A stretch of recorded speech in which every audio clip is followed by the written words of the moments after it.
Hello, I'm Katie. I'm Carly. And I'm Jed. And welcome to Untitled, the Jackson District Library podcast where we talk about all things books, movies, games, and other media, plus some library-ish things too.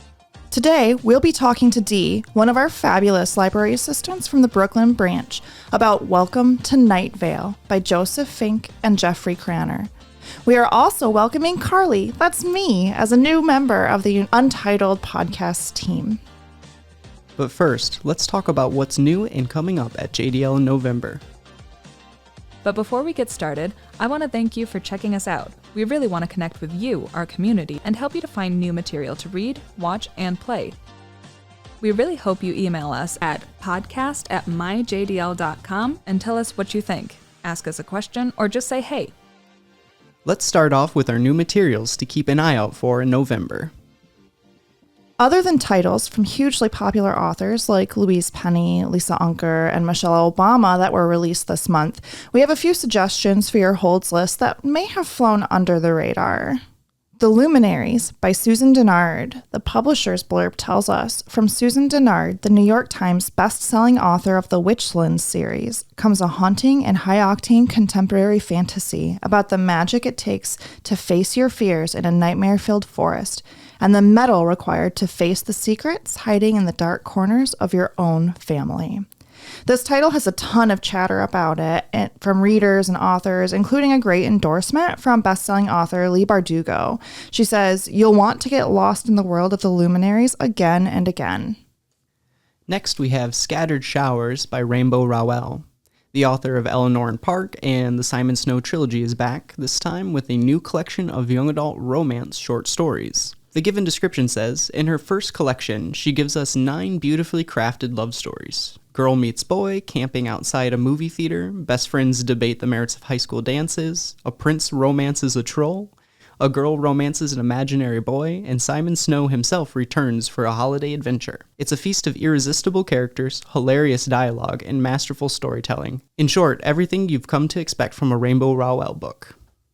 I'm excited for that one. Rainbow Rowell's pretty great. Yeah, I read Eleanor and Park, but that's the only one I've read by Rainbow Rowell, but I'm very interested in reading more. I've been doing a lot of short stories for this past year too. Anyway, I've been really into the form of short story and novelette, so that's very exciting. I love short stories too. I feel like there's some authors that definitely excel in that format. Yeah. The Resemblance by Lauren Nossette. Described as a realistic, dark academia thriller, this mystery focuses on Greek campus life and a chilling murder, perfect for autumn vibes. The plot is summarized as, when a fraternity brother at the University of Georgia is killed in a hit and run, all the witnesses agree that the driver looks identical to the dead man and that the driver was smiling. Detective Marlette Kaplan begins investigating and uncovers more than she bargained for with the Greek systems and its hedonistic ways and secrets. How far will they go to protect their own? Some honorable mentions coming out this month are The Cloisters by Katie Hayes, The Rewind by Alison Wynne Scotch, and Friends, Lovers, and the Big Terrible Thing, a memoir by Friends star Matthew Perry. Awesome. I'll read that. Yeah, interesting. I've never watched Friends, but I'm fascinated by all of the actors who became superstar celebrities because of the show, and I think I know more about them than I actually do about Friends. It's weird, like the more we move away from it, the more you can diminish it, but at the time, it was one of the biggest pop culture like milestones or touchstones. Absolutely. Crazy. I mean, the Rachel haircut, the impact of that had for decades is not to be understated. Definitely. I remember the year 1999 and everybody had that cut. And I wanted it so bad. I had cousins that got that cut. It was something new. It was so fresh. Yeah. We've got some movies and TV series coming out on DVD coming up this next month. So why don't you get us started, Jed? Yeah, I'm really excited about this first one. Top Gun Maverick is going to be coming out November 1st. Really excited for that. Of course, that's a follow-up to the 86 classic Top Gun. Tom Cruise is back, Val Kilmer's back, and this time Jennifer Connelly is joining them. I've heard her. Yeah, she's fantastic. You get another classic 80s actor. I've just heard fantastic things about it. It is box office records, the best film in terms of box office come out this year, and critical reviews have just been adoring this film. So it's had a huge theatrical run, and I'm very excited for it to finally make its way to DVD and home video. Yeah, me too. I'm really excited. We actually, I just watched the original Top Gun recently because I knew this DVD is coming out and I wanted to be ready. And I've never actually seen Top Gun, but I've heard a lot of people talking about it. And so I wanted to get in on that action. Yeah, see what it's all about. Yeah. So up next is a DVD release of Euphoria Season 1 and 2 that's coming out once again on November 1st. Euphoria is a high school drama. It's had lots of buzz behind it. It stars Zendaya. It's a really impactful, dramatic, powerful role. She plays a high school student who has this other kind of life to them that her family doesn't know about.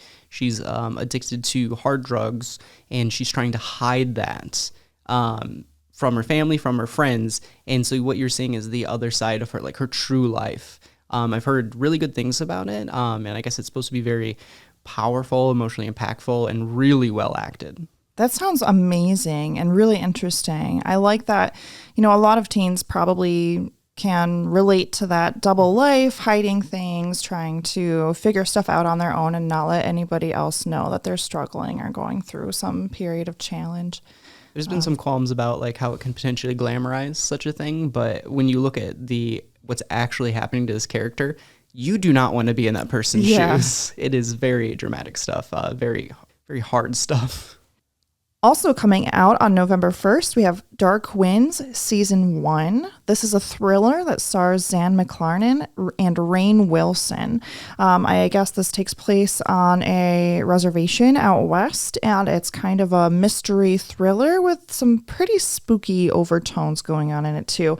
I was really interested to see Rainn Wilson as performing, and I have the feeling that he might be the bad guy. Ooh, I hope so. It's always fun to see when actors play on their tropes or their stereotype when they play off of that. Yeah, I think Rainn Wilson would be a wonderful spooky villain. I've only seen trailers for this, so I'm excited that it's coming out to home video because I definitely want to grab it. It's looked really interesting and moody, so I think it's something worth checking out. Absolutely, and I love those drama, thriller, psychological, twisty movies for autumn. It's perfect. Oh yeah, that's the time that you want to get into that kind of material. Yeah. Speaking of another like interesting psychological kind of drama, coming out on November 8th is Power of the Dog. This is a Jane Campion film starring Benedict Cumberbatch, Kirsten Dunst, and Jesse Plemons. It's a really interesting movie. It was a Netflix release originally, and it did so well, nominated for Academy Awards, several of them, that it's a rare thing for Netflix to do, but they're releasing it on home video, and I'm glad that they are. It gets more eyes on it. It is a prestige film, really well written, powerful music from Johnny Greenwood of Radiohead. You just can't stop looking away. It builds this thriller through the whole thing, this tension, the music adds to it, and it goes right up to the last shot. It just builds this tension. It is a very good film. That's fascinating. I'll absolutely have to look into it. Honestly, before organizing this podcast episode, I had not heard of it. So to hear you just talk about it that way sounds really interesting. I definitely highly recommend it. It speaks to things that aren't often showed or reflected in films, especially of the time period. So I just think go in knowing a little, and I think you'll really enjoy it. At least I did. Fantastic. Thank you. All right. Also on November 8th, we have the third season coming out of A Discovery of Witches. This is a paranormal fantasy series. It's pretty famous, pretty popular, based on the book series that has been a perennial favorite through the decades, I guess. Yeah, it's resurgence time and time again. It'll die down, it comes right back, and it'll die down, it comes right back, and all of our books are off the shelf. Very popular, and lots of rabid fans out there, so I think they'll be eager for this one. Excellent. And I've had the first book of the book series on my to-be-read list for a long time, and I need to just jump in and do it. Hey, here you go. This is your sign. I've seen a couple episodes of the TV show, and I know a lot of people are excited about season 3 to come out, so that will be out on November 8th. Well, up next we have 3,000 Years of Longing. This is a drama, romance, fantasy epic. It's really hard to put into a box, honestly, because it is such a unique film. It is George Miller's first film since Mad Max Fury Road. So lots of anticipation built up for this film. Yeah. It stars Tilda Swinton, Idris Elba. What more do you want? I love both of them. Powerhouses of acting. Absolutely. Yeah, so much presence, persona. I don't know how to describe this one other than watch the trailer. This is good to watch the trailer for. No spoilers there, and it kind of sets up what you're getting into, but it is, once again, hard to put in a box. It is a little bit of literally everything. It is a person has a genie, and the plot just spins out from there. And oh my gosh, okay. Really interesting creative writing. I love that. I love to see new creative stories that make an interesting twist on a story that we're already familiar with, or just a brand new story, because there's a lot of stories and tropes and archetypes in the world. So to see something a little new come out that is not quite on the map already is really fun and interesting. Exactly. Taking something like a classic storytelling vice or whatever of a djinn or a genie, and then spinning that into this romantic fantasy epic that takes it's over a time span it takes place. Wow. It's supposed to be really engaging, interesting. It's been on my radar. Excellent. We'll definitely have to check that out. And then the one that I'm the most excited for personally coming out on November 15th is season 3 of Doom Patrol. Doom Patrol stars Brendan Fraser, Alan Tudyk, and a bunch of other amazing actors. It is, I call it a superhero dramedy. It's got drama, it's got comedy, it's got camp. I personally was getting burnt out on a lot of superhero stuff, the Marvel movies and everything. There was just a lot of them, and it was a lot of action, and I was getting a little burnt out. But we started watching Doom Patrol, which is a selection of B or even C list accidental hero maybes that get thrown together and have to save the world again and again. Alan Tudyk is the villain. Brendan Fraser is back, and he's a robot man. I love everything about this series. I love that. Brendan Fraser, robot man, sign me up. Absolutely. His whole thing is that he's processing emotional feelings for the first time, and it's ironic because he doesn't have a body, so he can't feel things. Oh, interesting. It's a lot. It's great. It's very well acted. The series is a little campy, but like it knows and accepts that about itself, so it leans in so it doesn't feel off-putting. And to wrap up our new movies and series coming out, we've got 2 music-focused documentaries. The first one is Moon Age Daydream. This is a David Bowie-focused documentary that's coming out on the 15th. So if you're a fan of Bowie, I've heard that this has got a lot for you to grab onto. Yeah, I'm really excited for that one. And then next, we've got Origins of Hip Hop Season 1. I didn't realize that this was a continuing show, so that's really exciting. Yeah. There's a lot to talk about when it comes to the origins of hip hop, so I see why that it is a multi-season show. So if you're interested in that, season 1 comes out. That's a documentary on November 22nd. I'm excited for that. Yeah, me too. And I honestly, when I saw that it was season 1, I had originally thought that it was a limited series, so that there were several episodes, but it was only going to be a 1 season, kind of a mini series or limited series kind of a thing. So when I was looking into it and I saw season 1, I got very excited. I want all of the seasons. It gives me more hope for it too, because it means that hopefully it means that they're really going to dig into the history and the origin. There's a lot of overlooked stuff. So I sign me up. I'm all about learning. So yeah. Absolutely. Sadly, we aren't able to touch on every new thing that will be coming to our shelves, so be sure to keep an eye on the new shelves at your branch. But while you wait for those new releases, let's hear some JDL picks from our staff that you can get your hands on right now.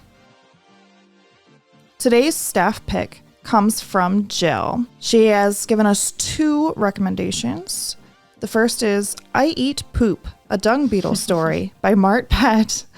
She says, this is a JE, so a picture book that has a great message and even better illustrations. So when this book came into the branch, we all passed it around and we had a great laugh. It's an adorable, educational, funny kids book. I love those. And kids love poop storytime books. Yes. They absolutely do. This would be a good one to match with Whose Poop Is That?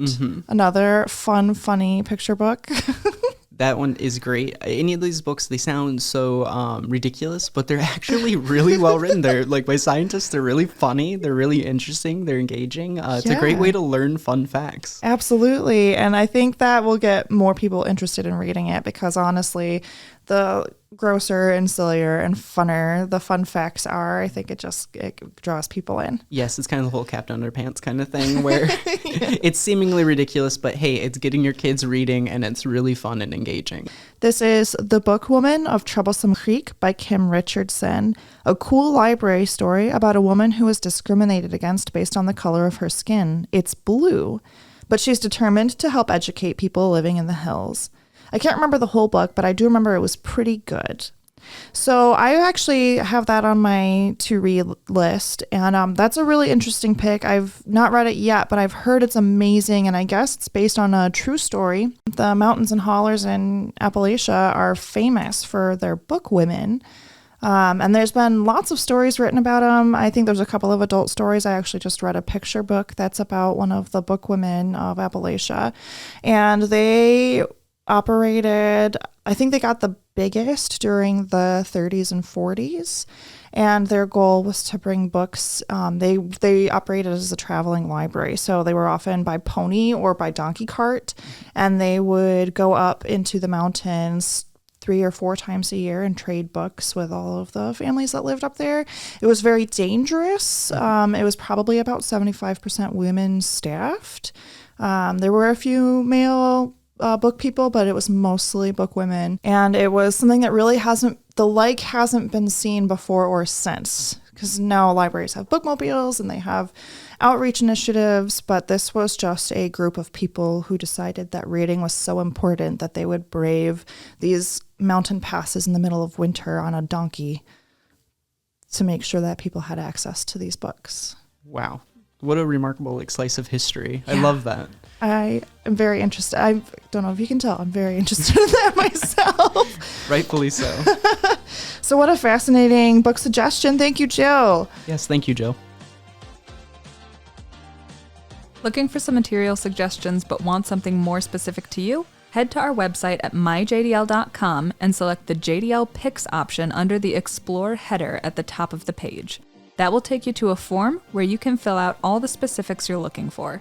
Within a few days, one of our staff members will email you with a list of materials they've selected based on what you asked for. You can also ask to have them place holds for you, and so it's like a surprise on your hold shelf. This is a great way to find new things by crowdsourcing information from your local librarians.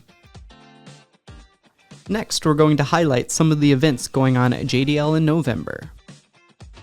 The 35th annual Storyfest is this November, from November 2nd through 4th.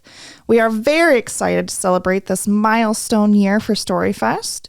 Storyfest began in Jackson in 1988 after Lori Lazebnik attended the National Storytelling Festival in Jonesboro, Tennessee, and brought her own plan back to Jackson.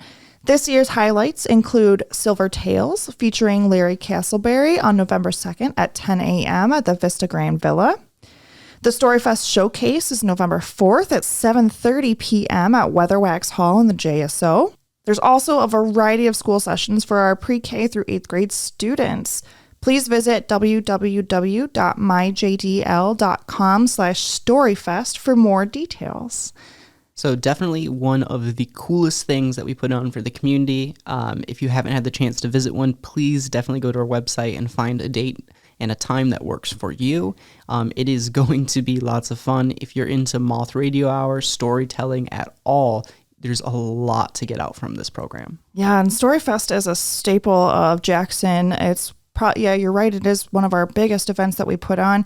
I remember being a little kid. I went to school at Jackson Public, and we used to walk through downtown to go to the different storytelling locations. So I remember I had my buddy. We're holding hands, walking down and looking up and seeing the tall buildings. Downtown Jackson is not a large city, but when I was a little kid, it felt like a huge city, and we're going to see the storyteller.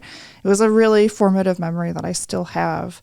And so it's very cool that Storyfest is like the 35th year. This is the 35th time we're doing it. That's fantastic. I love that. It just goes to show what how impactful that these programs can be for the community and how inspiring it can be as a young kid to see these things, to listen to a great storyteller. Next, we have Gifts of the Earth, the Sound of Nature. This is an exciting program at the Henrietta branch on November 8th from 11 to noon. Dr. William Walks Sacred Martin will present an interactive sharing of his understanding of the gifts of the earth for healing and learning the unity among the people as it was shared with him by his elders. Dr. Martin is leading other programs including Forget Google, Ask Grandmother on November 16th. So check out our events calendar to check them all out. That sounds really interesting. I would like to go to those. Yeah, definitely. Once again, if you're interested, that's November 8th from 11 a.m. till noon. I think that's worth checking out for sure. Next, we have Michigan Lighthouses with Lori Perkins from the Michigan DNR. This is a fun program that explores Michigan geography and history. This event will be held twice, once at the Meyer branch on November 17th, as well as the Concord branch on November 18th. If you're a Lighthouse fan, this is the program to come out to. I feel like you can't live in Michigan and not at least be generally interested in the history of our lighthouses. Yeah, there's actually a book that I think I'm trying to get it into our collection, and it's called Women of the Light, and federal lighthouse worker was the first federal position that was open to women. It happened during the Civil War when a bunch of Michigan men headed down south to participate in the Civil War, and we still needed our lighthouses to be staffed. It was a federal position, so a lot of women took up that calling and then refused to leave after the war was over. So, very fascinating piece of history there. I'd say so, definitely. JDL's holiday open house to kick off the holiday season will be November 18th from 4 to 7 at the Carnegie Library. Come join us for fun, food, the Friends of the Library book sale, and a great location to enjoy the Jackson Holiday Parade. Lots of fun, lots to do. Definitely worth coming out to. And then, like you said at the end, it's just a great location to enjoy the holiday parade. So get there early, and you have a perfect spot. Excellent, excellent. I'm hoping to see lots of people there. Check out our events calendar at myjdl.com to find out more information about these events and to see what else we have going on. We always have plenty to explore. All right, so today we have Dee with us, and we're going to talk about Welcome to Night Vale. Hi, Dee. How you doing? Hi, I'm doing well. I'm so glad you're here today. I was just wondering if you could tell us a little bit about Welcome to Night Vale and what it is. So Welcome to Night Vale is this wonderful podcast that I discovered a number of years ago. And basically the only way I can describe it is this kind of surreal town where the most extreme conspiracy theories somehow manage to exist. Okay. And I say that because it's just like there's so much over the topness that, you know, I feel it's almost timeless because it's like no matter where you listen to it, it could still like almost apply to like you feel like it almost could like slip into like any time frame when you listen to it. That's amazing. I was recently listening to the pilot again with my grandfolks just to introduce them to the subject when I was reading the book to them as well. And I fell in love with it all over again because it's just so charming and out there and zany. And it's just, if you haven't listened to it, I highly suggest doing so. Yeah, so I actually have listened to some of the podcast. I got into it for a while. It was actually during the pandemic, and I was looking for new things to listen to. And I stumbled on that, and you're right, it's very charming. One of the things I noticed about it is it has kind of a surrealist quality where it's very deadpan. Yes. And very straight-faced, but it's just wacky, and it takes normal everyday situations, and it's just like, well, what if it was demons? Yeah. And what if it was UFOs? What if the government was covering it up? Very surrealist. Can you talk about how you feel about any kind of philosophy or what that surrealism, how that presents for you when you're listening or reading? I feel for me personally, like listening to it is kind of the same way where it's like a really odd way of saying it because it's like I apply this to things like Fallout and, you know, other kind of post-apocalyptic or, you know, very strange end of the world type things. But it's like I find this strange kind of like calming escape in it where it's just like, you know, as dreary and dour as our world can be, it's like, you know, I can still escape to this strange fictional land that can make me laugh at just how worse it is compared to my existence. I mean, I don't mean to laugh, but I think that a lot of people can relate to that. And it's funny too, because I think there was an episode I heard where they're just trying to have a little league baseball game, and they just keep getting interrupted by interdimensional beings. Yeah. And, like, how frustrating would that be? Oh yeah, and then of course there's just so much more in it. Like there's little bits of drama and stuff, like with what goes on with the 5-headed dragon, each one with a different personality and such. Then, of course, like just all the little stories that kind of crop up along the way with Cecil and his assistant and, his managers and such. It's a wonderful experience. So who's Cecil for our listeners? So when you first tune into Night Vale, Cecil is the voice of the local news radio, and he is the narrator / kind of like point of view for the listener. Okay. Anything that goes on in Night Vale and is approved of, he will read to you through the news.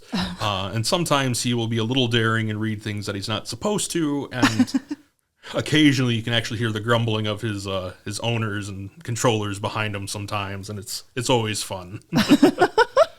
That's a really interesting way to do a perspective, especially when it comes to, a podcast, and having it be the radio show. So you have the radio show, but it's not just... You're not a listener to the radio show. You're an active participant because you're seeing it from Cecil's point of view. Yeah. That's really interesting. Does Cecil show up in the book? I don't want to give anything away. Sure. And no spoilers. I'm a notoriously slow reader, so I have to say he hasn't shown up yet. Okay. I have a feeling that he might, but I don't want to give anything away. Absolutely. Got to read and find out. So does the book read similarly to the podcast, or are there any noticeable differences? I will say that it's very different reading it versus listening to it. For example, what I told my grandfolks when I was trying to explain the book to them was that, like, if you went into this kind of blind with no idea what Night Vale was, I fully admit it would kind of be a hard read. But understanding, like, the weird nature that is Night Vale kind of helps ground you in this strange reality that, normally would take an entire book in itself to kind of like feel comfortable with reading this narrative. But now it's just like, oh, well, I know what this is. I've been to Night Vale, so you just kind of fit right in. That's awesome. Who would you recommend this title for? If anybody was to, if you were to think of how and why you would recommend it or suggest it? I would say really anyone that's trying to read something different, trying to branch out from, the more classical genres of like mystery or action or thriller, things like that.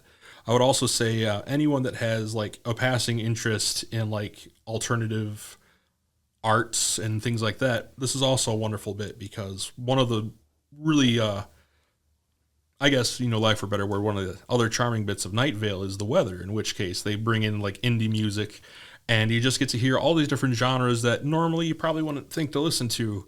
And I mean, I've yet to hear a weather segment that I didn't like. I love that. That's my favorite part about the podcast. And I'm glad that you brought that up, and especially in thinking who you'd share this with. Now, my husband is in, I'm not quite sure how to class. It's like a psychedelic rock band. They do a lot of originals. They cover a lot of like Talking Heads and David Bowie, and oh, nice. A lot of Grateful Dead, that kind of stuff. Yeah. And there was a point when the podcast was doing a call out and audition for weather segments, and I tried to get them to apply. Like, you need to send in a video. You'd fit right in. And I tried showing them what Welcome to Night Vale, and they just didn't get it. I felt so bad. I'm like, they say, and now for the weather, and then an indie band plays. Yeah. And that's you guys. That's you right there. Just, you should send in a submission for it. It didn't happen. I know that frustration. I try to get my friends to do stuff like that all the time. It's just like, you would be such a good fit. And they just either don't do it or they psych themselves out. So I totally understand. Yeah. And trying to drop in on a group of people and be like, so by the way, there's this thing called Welcome to Night Vale. It's a surrealist it's like a horror comedy surrealist podcast. And they want music for the weather segment of the show. Do you want to apply? And they're like, what? Sometimes, trying to explain it can be, especially if you're jumping in cold. Like, how do you explain that to somebody? You just got to experience it. Yeah, that's essentially what I ended up surrendering to do. Was like when I was trying to explain to my grand folks, I was like, you know what, I got my phone on me. Let me just play the pilot for you. Yeah.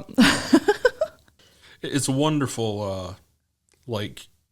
I would say it's probably like, easy listening for like in terms of podcasts. Yeah. Because like my kind of like experience with narrative podcasts is a bit limited. Like, the only one I can remember by name is We're Still Alive. Okay. I haven't heard of that one. It's a fun one. That one is a zombie apocalypse survival type deal. Kind of like a Walking Dead radio drama. Okay.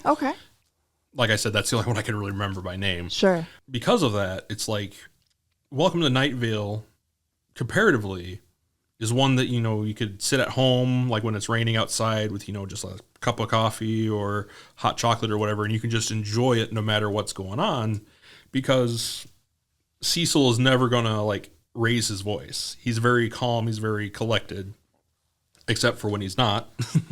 And even then, it's like he still has some, like, control over himself. Like, you'll never have someone screaming into the microphone for, like, a cheap jump or anything like that, which is always nice. That's incredible. And there's several things I want to talk about in what you just said. First, the seasonality of it. Right now, we're in the middle of the fall. We're going into November. And a rainy, dark fall evening with a cup of apple cider and listening to an easy listening, kind of spooky but funny podcast sounds amazing. Does the book read the same way that the podcast reads? Is it kind of that easy? In my opinion, I say yeah. Because like I said earlier, it's very strange reading it versus listening to it. And so it's like there's a very different feeling in a way, because it's like it almost feels like you're actually there more than just listening to it. Like you're not so much a bystander as you are actually like now participating in the events of Night Vale. Okay. No, that's wonderful. And that's the other thing that I wanted to touch on is the idea that pretty high on the horror, but also it's gentle. Cecil's not going to yell at you. Yeah. And that is so great. What a great way to make this interesting, unique thing, either the book or the podcast, accessible to a wide range of people who might not otherwise find something similar accessible. Oh, yeah. And to like add on top of that for, the wide range of people, it's like, I know we said that the weather was, indie bands and such, but that's such like, especially in today's era that we live in, it's such like a niche sounding, kind of title. Like everything that they have, like there's a song for everyone. I remember Waiting for the Bus in the Rain. That's one that's still my favorite. Yes. And then they have the easy listening, but then also I do remember a few more like kind of fast and hard songs and such. So it's like they have something for everyone, which is really nice. Yeah, I feel like in the early 2000s, indie was a genre. It felt like a genre. All the indie bands had a similar sound. And now indie is a classification of the amount of funding you have, and it can be anything. And I really like that. Yeah, same. Because I remember like how you just said kind of in the early 2000s when it was its own genre, and it's just kind of like that classic whiny person with guitar sound. And now it's kind of like, in a sense, it's been allowed to bloom and grow out to do like its own thing. But for whatever reason, I feel indie still kind of carries that almost rocky connotation where it's just like, oh, it's indie, which means it's going to be really like ham-fisted with whatever or something. But it's got the feelings. Yeah. But like I said, Waiting for the Bus in the Rain, it's just like this electronic dance mix of just some guy waiting for the bus in the rain. It's like there's no political message. There's no like hidden agenda to it. It's just, I'm bored. I'm in the rain. I'm singing about it. That's amazing, though. I love it. And I always try to tell people when I do talk about the podcast. I haven't read the book yet, although it's quickly shooting up where it sits on my TBR list. But I'm always trying to tell people, and they have this weather segment, and it just says, and now for the weather. And then they just play a song and they never explain it. Not once, not a single time in the entire podcast. Yeah, it's like, and it's never acknowledged because like afterwards it's just like, oh, well, that's the weather and good to know. It's just assumed like I like that about this podcast, and I hope that the book does something similar where it's almost a magical realism feel. So it's the everyday life of this town and stuff just happens to happen to them Yeah. and around them.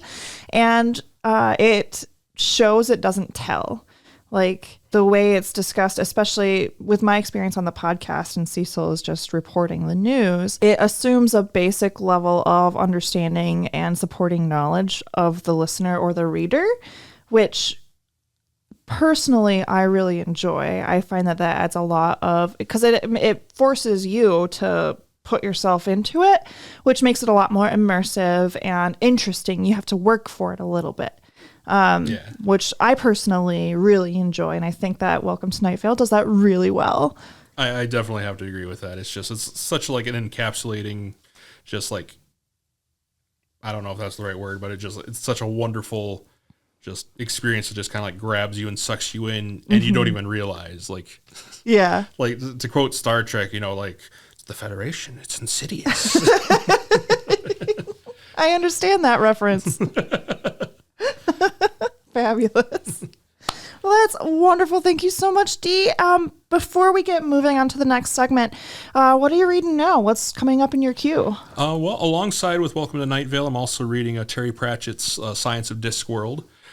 It's Classic. a series that I've been meaning to get into for the longest time. Ever since I was a tween, I've had, my medieval loving uncle constantly telling me, it's like, oh, you're going to love this book. You got to read this book. And I've put it off long enough, and I'm just finally starting to read it. And while it's not the Discworld series proper, how it kind of intertwines real-world physics into the magic of Discworld it's brilliant. I love it. Sir Terry Pratchett. So for people like me who have always wanted to get into Terry Pratchett, but have always been very overwhelmed by the sheer volume of material in the Discworld verse, what's a good starting point?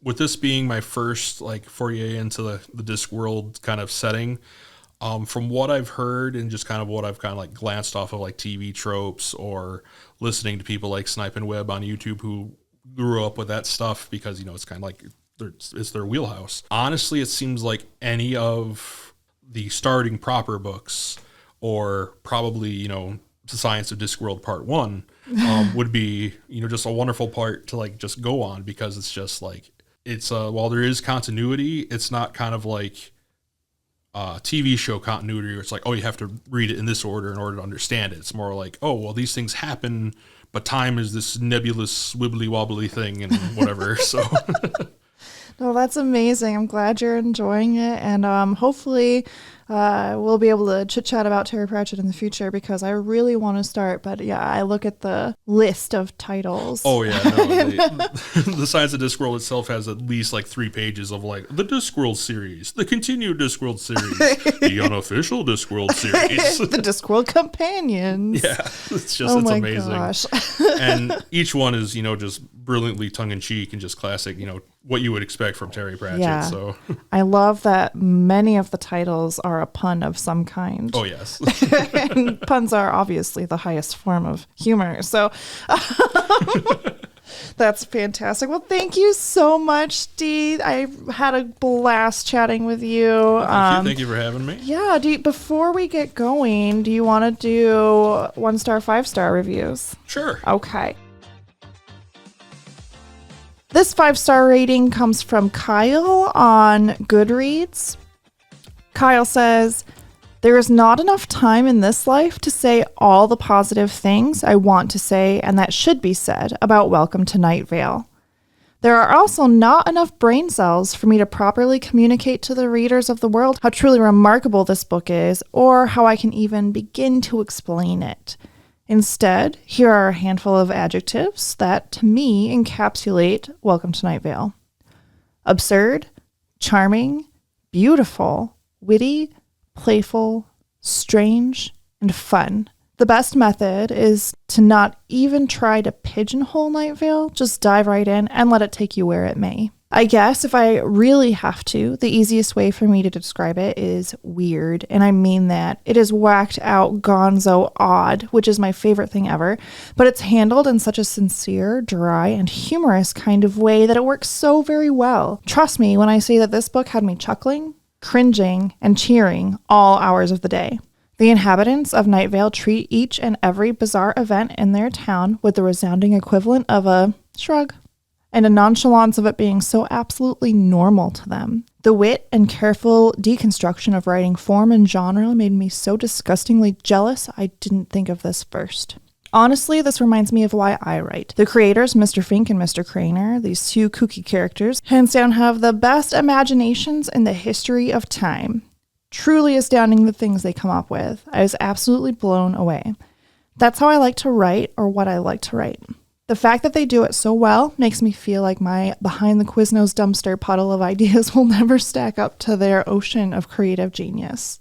Overall, this book is everything.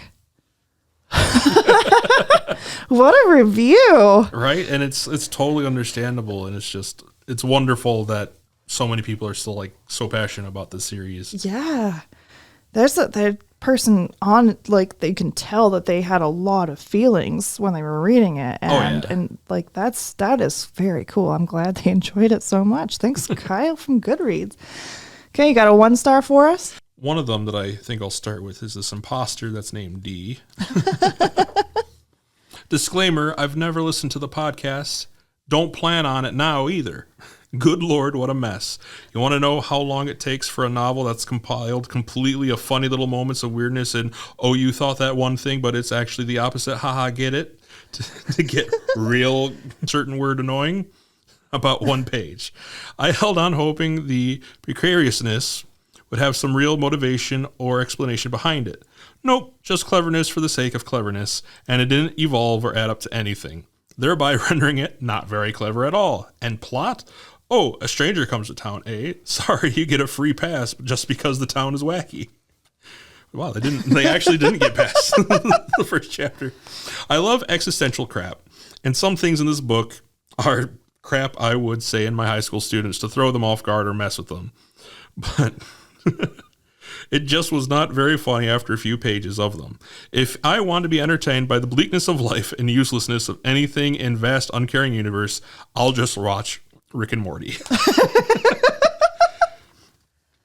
And then someone replying to them, a Carol Ramos, screams for 1,000 years. Amazing. Oh my gosh. And honestly, that's kind of what I was expecting from people that would not enjoy the series. I think my favorite part of that was the line, I love existential crap. Right. I think that's really funny. Okay, so I've got a 5-star from Maya Brooke on Amazon. Maya says, I was worried that I would be more unfamiliar with the characters than I should have been since I have never listened to the podcast, but that wasn't the case at all. The writing style is something I've never seen before. It's surreal and strange, yet has a lot of perfect descriptions for feelings that come up in everyday life. I love how everything ties in together in the world building where the most weird and nonsensical things are presented in such a natural way that you just accept it as normal. An amazing read and a book I found very inspirational for the style and substance of writing. Can't wait to listen to the podcast. That's awesome. I'm glad somebody who's not familiar with the podcast read the book and gave it a chance and enjoyed it. Because, yeah, I think without having that background, it could come off as like, what is this? Oh, yeah. Yeah, I fully agree. Because I remember when I started reading it the first time, I was just like, what?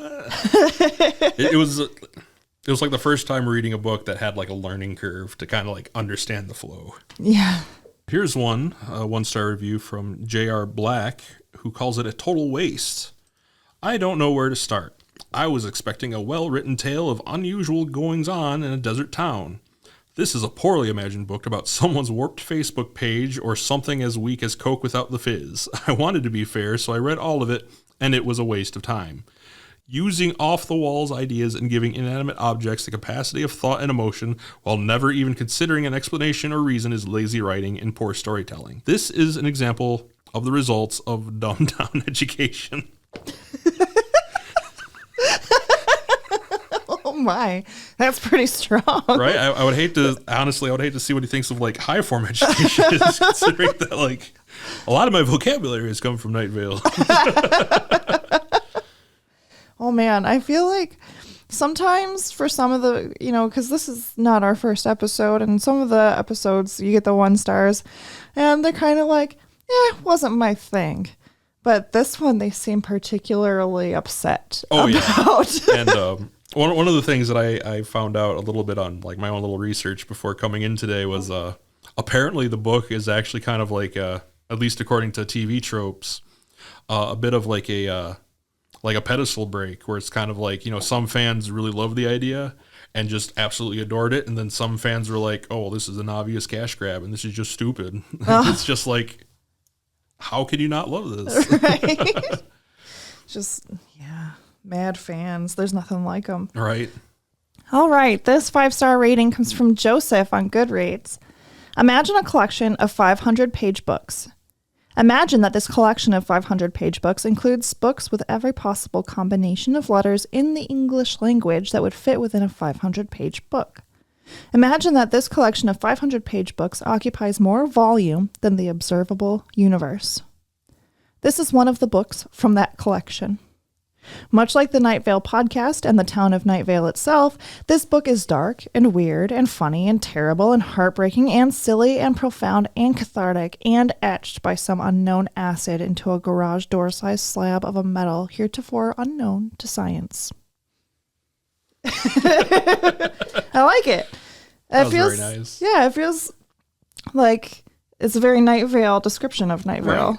And that's the other thing I noticed with a lot of the 5-star reviews is that a lot of them that you can obviously feel their passion for it because like the review itself is also like in the same vein as Night Vale. Because me personally, it's like every time I see one or hear one, it's like I can hear Cecil reading it. Yeah. Well, fantastic. That was a lot of fun. Up next, we're going to have Dee read the first chapter of the book, Welcome to Night Vale, by Mr. Fink and Mr. Craner. So stay tuned for our first chapter reading. Thanks, Dee. Thanks. Welcome to Night Vale, a novel by Joseph Fink and Jeffrey Craner. To Meg Bashwinner and to Julian Sweeney. The history of the town of Night Vale is long and complicated, reaching back thousands of years to the earliest indigenous people of the desert. We will cover none of it here. Suffice it to say that it is a town like many towns, with a city hall and a bowling alley, the Desert Flower Bowling Alley and Arcade Fun Complex, and a diner, the Moonlight All-Night Diner, and a supermarket, Ralph's, and of course, a community radio station reporting all the news that we are allowed to hear. On all sides, it is surrounded by empty desert flatness. It is much like your town, perhaps. It might be more like your town than you would like to admit.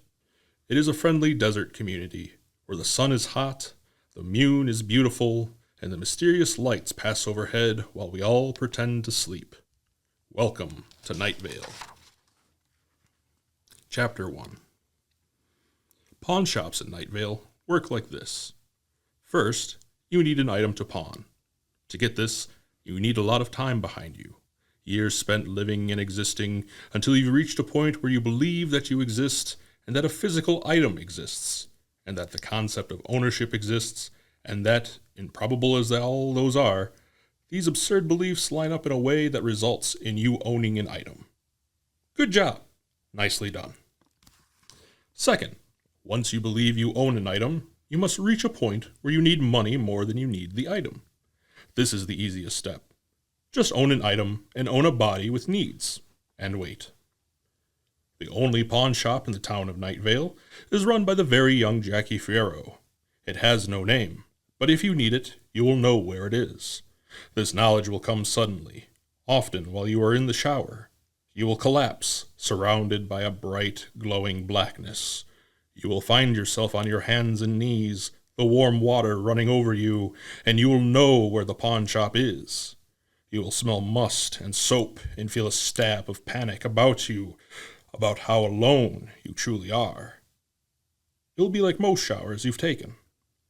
Before you can offer Jackie your item, there will first be some hand washing, which is why there are bowls of purified water throughout the shop. You need to chant a little as you wash your hands. You, of course, should always chant when you wash your hands. It is only hygienic. When you have been properly purified, you will lay the item on the counter, and Jackie will consider it. Jackie will have her feet up on the counter. She will lean back. $11, she will say. She will always say $11. You will not respond. You are, ultimately, unnecessary to this process. You are, ultimately, unnecessary. No, no, she will say, waving her hand, and then she will name her actual price. Usually it is money. Sometimes it is other things. Sometimes it is dreams, experiences, visions. Then you will die, but only for a little while. The item will be given a price tag, $11. Everything in the pawn shop is that price, no matter what she loaned you for it. Once you are no longer dead, she will give you a ticket, which later you will be able to exchange for the item, or at any time you may look at the ticket and remember the item. Remembering the item is free. You are leaving this story now. You are only an example, and it's probably safer for you to not be in this story anyway. Jackie Fierro squinted out the window at the parking lot. There was no one coming. She was closing soon. Relatively speaking, she was always closing soon, and was always just opening. Beyond the window was the parking lot, and beyond that the desert, and beyond that the sky, mostly void, partially stars. Layered from her vantage, it was all distance, equally unreachable from her post at the counter. She had recently turned 19. She had been recently 19 for as long as she could remember. The pawn shop had been hers for a long time. Centuries, maybe. Clocks and calendars don't work in Night Vale. Time itself doesn't work. For all her years as the newly 19 owner of the pawn shop, she left the shop only when it was closed, and only then to her apartment, where she sat with her feet on the coffee table, taking in the community radio and the local cable news. Based on what the news told her, the outside world seemed a dangerous place. There was always some world-ending cataclysm threatening Night Vale. Feral dogs, a sentient glowing cloud with the ability to control minds, although the glow cloud had become less threatening since its election to the local school board. Old oak doors that led to a strange desert otherworld where the current mayor had been trapped for months. It seemed safe not to have friends or hobbies, to sit at work, head down, doing her job, and then sit at home, glass after glass of orange juice, radio on, safe from anything that might disrupt her routine. Her days were spent in silence, mostly void, partially thought. Some days she would recatalog her inventory. Other days she would clean the shelves. Other days she would sit and think. She would try to think about the day she took over the store. There must have been a day like that, but she could not think of the specifics. She had been doing this for decades. She was very young. Both of these were true at the same time. She knew college was a thing 19-year-olds did. She knew being unemployed in a difficult job market and living at home was a thing other 19-year-olds did. She was content doing neither of those, so she continued on and on and on at the pawn shop. She understood the world and her place in it. She understood nothing.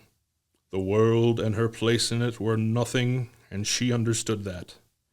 Because of the lack of working time in Night Vale, she went off her gut feeling about when the shop should close. When the feeling came, it came, and the doors had to be locked, removed from their frames, and safely hidden. The feeling came. She swung her feet off the counter. A decent day. Old woman Josie, who lived out by the car lot, had come in with a great number of cheap plastic flamingos. She had carried them in a large canvas sack and emptied them onto the counter like loose change. "It is not for myself that I give up these little ones," said old woman Josie, addressing a bare wall several feet to the right of Jackie in a strong, formal voice, making the occasional sweeping gesture with her palm, "but for the future." Josie stopped, her palm still out. Jackie decided the speech was over. "All right, man, I'll give you $11, she said. Old woman Josie tightened her eyes at the bare wall. Okay. Jackie softened, prodding at one of the flamingos and looking at its weak plastic belly. "Tell you what, I'll give you a good night's sleep." Old woman Josie shrugged. "I'll take it." A good night's sleep was a wildly generous offer. The flamingos were worthless, but there were so many of them, and Jackie couldn't help herself. She never refused an item. "Be careful not to touch those directly," Josie said, after she was finished being dead. Using shop rags, Jackie laid the flamingos out side by side on a shelf, each one tagged with a single handwritten $11 price tag. Most things shouldn't be touched anyway, Jackie thought. "Goodbye, dear," said Josie, taking the ticket that Jackie had filled out. "Come by sometime and talk to the angels. They've been asking about you." The angels lived with old woman Josie in her small tract home, whose tract no longer stood, leaving it alone at the edge of town. The angels did chores for her, and Josie made a modest income selling items they had touched. No one understood why the angels lived with her. Very little was understood of the angels. Some things were.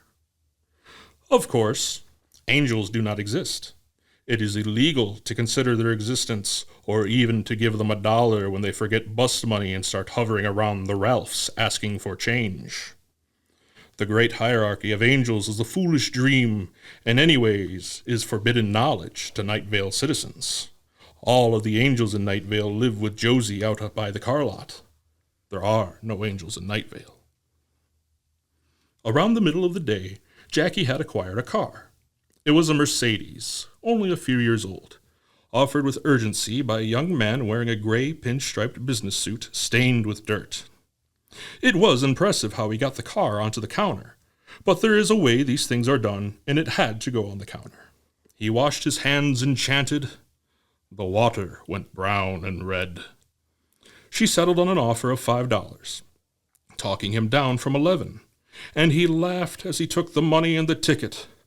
"It's not funny at all," he explained, laughing. And finally, a woman named Diane Creighton arrived late in the afternoon, almost closing time, according to Jackie's gut. "Can I help you?" Jackie asked. She was unsure why she asked this, as Jackie rarely greeted people who came into the store.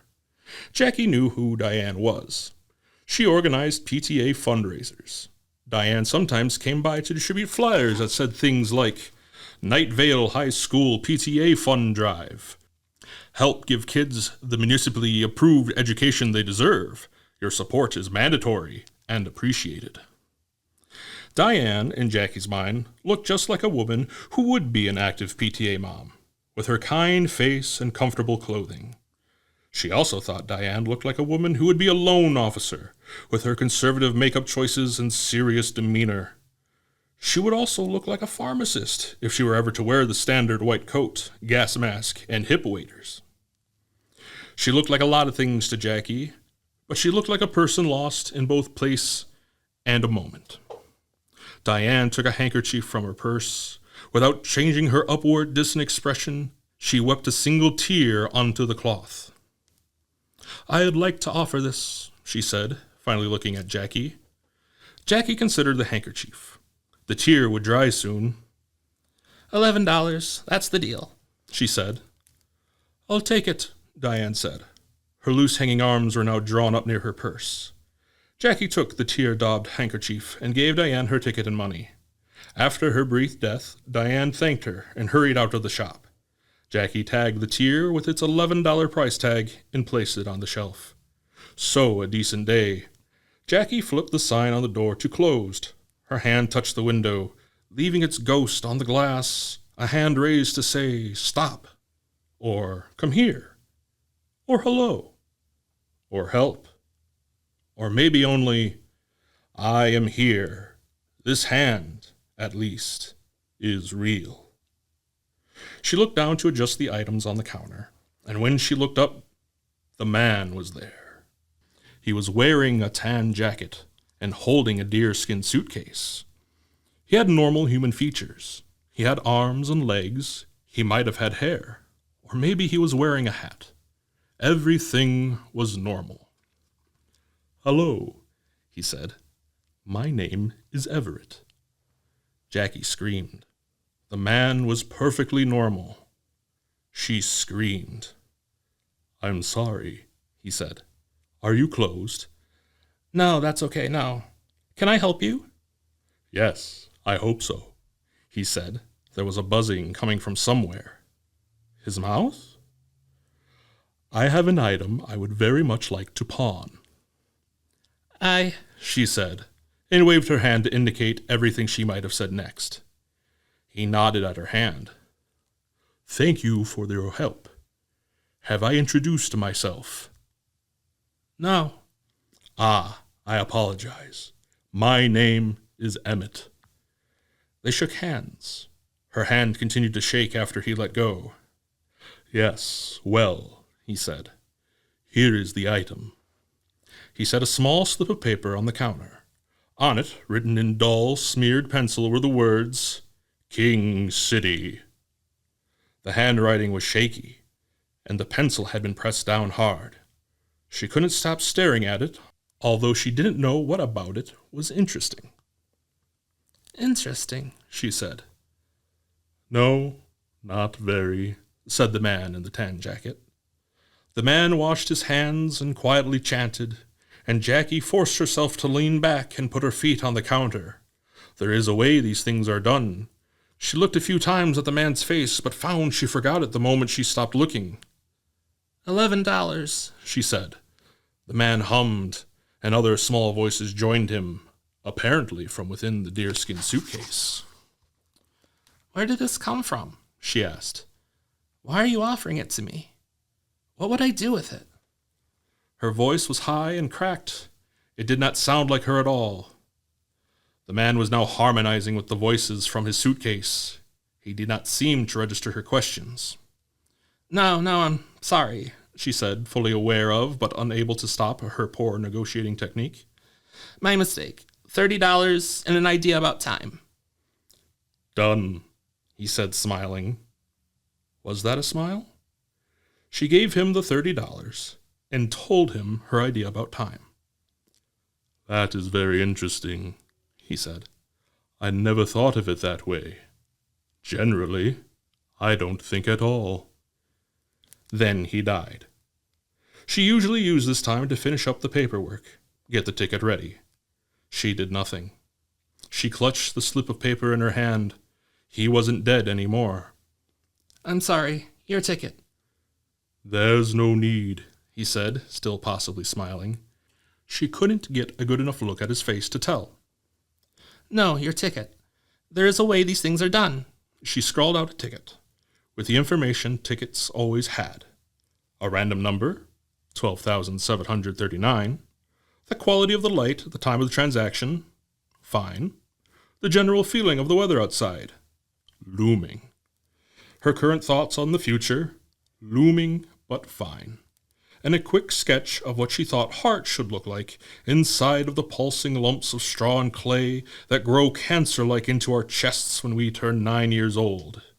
He took the ticket